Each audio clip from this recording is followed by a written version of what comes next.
HDNet celebrates our 5-year association with MLS. We look back at some of our best games. Tonight we go back to the 2003 Western Conference Final. The game scoreless until the 57th minute. Chris Klein finding Igor Simotenkov. He puts the shot home for the 1-0 lead for Kansas City. But San Jose responds 4 minutes later. Manny Lagos just enough to beat Tony Meola to tie it at 1. The Wizards again claim the lead. Chris Klein's left-footed shot beats Pat Onset. Kansas City up 2-1. But then the Earthquakes respond one more time. Brian Mullen redirects across from Ian Russell to tie it at 2. The game goes on to the Golden Goal overtime session. Landon Donovan beats Tony Meola to give San Jose the 3-2 win, and they would go on to win the 2003 MLS Cup. And welcome back to Crew Stadium in Columbus, Ohio. Halftime here between the Columbus Crew and DC United. And there's more good news for San Jose because the persistence has paid off. San Jose will return to Major League Soccer next season.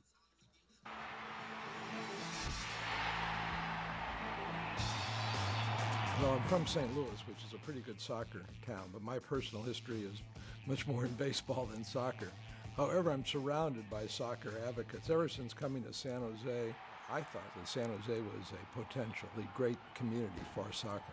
You have a very strong European community that goes from San Francisco down to San Jose, and you have a very strong Hispanic population that's fantastic about soccer. They just love soccer. I think a lot of things are coming together at once. I think this is the decade of soccer. So I think we're hitting it at the right time, and I think a lot of that will accrue to our benefit.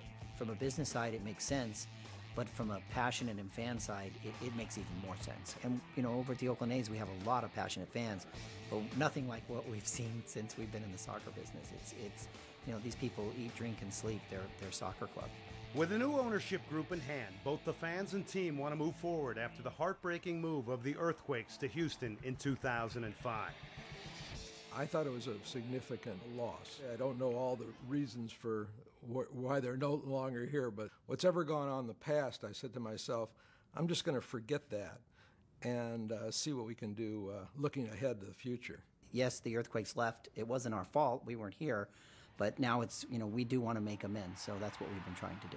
The reaction from the fans, though, since we made the announcement has been fantastic. But we're going to need a lot more fans to make this thing a success, and that's what we're going to reach out to them, and hopefully they'll reach out to us as well. This time around, the Earthquakes are looking to stay in San Jose, and like many other MLS teams, want a soccer-specific stadium. The team is currently looking at land neighboring the San Jose International Airport. Well, it's about 77 acres, and we're looking at about 18,000 seat stadium. So we want it to be something that's spectacular. As you fly into San Jose, this is the first thing that you see. The Earthquakes are returning to the MLS in 2008, but it won't be the old team. San Jose will operate as an expansion team next season. No, this is a new team with an old name. We're going to have to find new players and new management, and we want to field the team and actually be competitive the very first year. Of course, this isn't an ordinary expansion team. The Earthquakes will return to San Jose with a rich history. We're still two-time champions. We're lucky we get to come back. We actually have a couple of MLS trophies as part of our history. And well, the trophies were in the Soccer Hall of Fame up in Oneonta, New York, and the Hall of Fame was fantastic. They said, hey, we need to get you back your trophies, and it's nice to have them back where they belong in San Jose. You know, we still get to put the 2 stars above our logo on the uniform, and I think that's really important. Well, it's great to see the passionate fans of San Jose get rewarded with the San Jose Earthquakes coming back. Their new edition of their team will debut next year in Major League Soccer. When we return to Crew Stadium, we'll take a look at first half highlights. DC United and the Columbus Crew here on HDNet.